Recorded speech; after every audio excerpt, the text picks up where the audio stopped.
really thank you for being transparent. And I think you said something really powerful too, right? It was very clinical. Like, so I'm learning too from this work that a lot of times as dads, you don't necessarily have the verbiage. Or you do have the verbiage, but the verbiage is completely inappropriate, or you don't even know what to say, Yeah. right? And so shout out to Sean. I see Sean just popped in, giving us a shout out. Sean, we see you. Yeah. So shout Sean out real quick. But one of the things I think is interesting too in my space, no one talked to me about sex, but they did talk to me about sex. So there wasn't anyone specifically talking to me about it like a dad.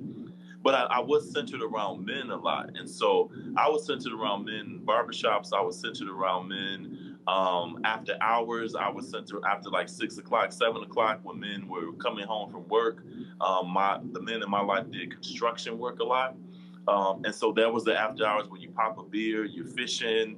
And I was 5, 6, and 7 sort of moving around in these spaces, right? And I learned about women in these spaces by some of the things that men in these spaces as they were talking about women. And so of course after hours when it's just men and the particular men at the time that I was growing up around, there were certain languages they used that was offensive. And now as an adult male, I'm like, oh, okay, that was objectifying women. That was all of those negative things, right?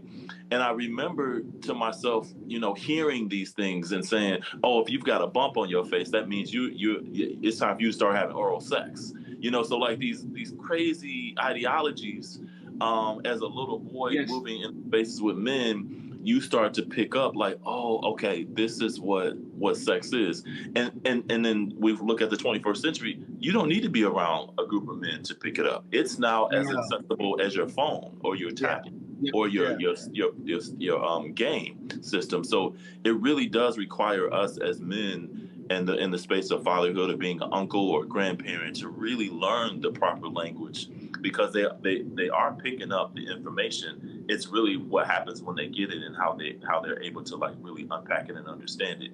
Half of the stuff I heard men talking about, I didn't even understand, but I knew that it was something that I should be aware of. Whereas now it's right in front of our kids' faces. And so I'm really interested in sort of understanding, like, how do you as men now talk about sex that goes past birds and the bees when kids are super smart? So they can like birds and the bees. That doesn't make sense.